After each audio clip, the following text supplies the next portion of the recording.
Ça y est, c'est aujourd'hui que le Tour d'Eure-et-Loir édition 2013 démarre. Elle se disputera en 4 étapes qui se dérouleront en 3 jours. La première a débuté ce matin, ce vendredi 7 juin, avec un départ à Pierre pour une arrivée à Senonches, une étape longue de 154 km. La seconde se déroulera à Galardon pour une boucle de 20 km.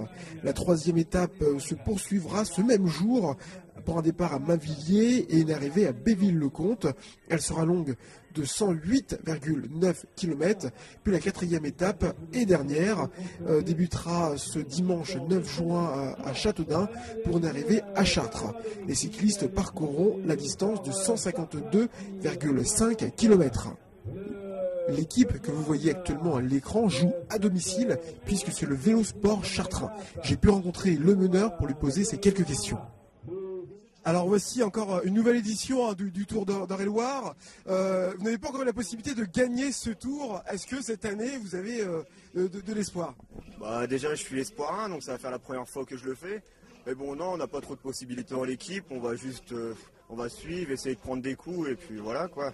On va donner le meilleur quoi. Même si effectivement il y a des coureurs qui sont un petit peu de la classe au-dessus, si je puis dire. Est-ce que vous donnez un objectif à la fin de cette course? L'objectif premier c'est de finir le tour à Chartres. Après on va voir pendant la course, on ne sait jamais, on peut prendre des coups, tout ça, mais bon, on n'a pas vraiment d'objectif final. Un petit mot sur la préparation, vous avez dû la faire sous la pluie avec le temps qu'il a fait ces derniers jours et puis là un gros soleil, grosse chaleur. Est-ce que ça va changer votre façon de pédaler aujourd'hui? Non, ça va pas changer, faudra bien boire, bien s'alimenter. Et bon non, pas forcément changer non.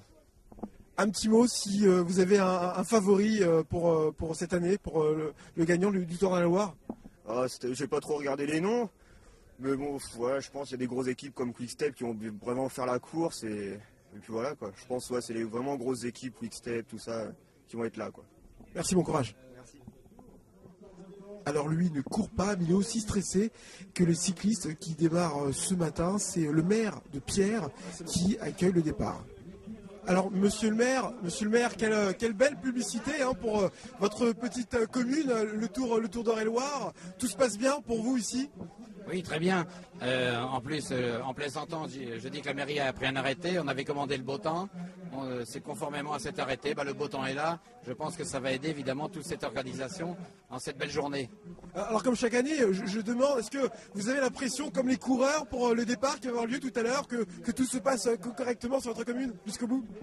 Oui, on a toujours une appréhension parce qu'une course cycliste, c'est aussi un sport. Et c'est pas un sport très dangereux, mais il peut y avoir toujours des dangers parce qu'on est sur la route ouverte. Donc on espère que tout se passe pour le mieux, qu'il n'y ait pas d'accrochage, pas d'accident. Et ils sont quand même très professionnels. Il y a beaucoup de monde pour les encadrer aussi. Et c'est la première fois que Pierre accueille le départ du Tour-et-Loir? Oui, on a eu la chance d'avoir 2 passages du Tour de France en 99 et 2004. Mais le Tour d'Eure-et-Loir, c'est la première fois, donc ça nous fait plaisir pour une commune de 2800 habitants d'avoir ce départ ici à Pierre. Et quand vous voyez vos administrés se ruer au bord du départ pour voir ce spectacle, ça vous donne envie de vous représenter pour un nouveau départ ou une arrivée du Tour-et-Loir? Mais vous savez, le cycliste, on le voit avec le Tour de France, avec aussi d'autres courses, ça mobilise et ça captive beaucoup de public et nos administrés sont là, ils ont répondu présent avec évidemment tous mes collègues qui ont travaillé, élus également et d'autres collègues qui ont travaillé pour mettre tout ça en place. C'est une énorme organisation, ça a mobilisé beaucoup de monde et je les en remercie sincèrement. Merci monsieur le maire. Ça y est, le départ est lancé. Alors pour tous ceux qui souhaitent suivre cette étape, sachez qu'ils arriveront à Senonches approximativement vers 16 h. On se retrouve dans un autre reportage pour l'arrivée. Merci, à bientôt.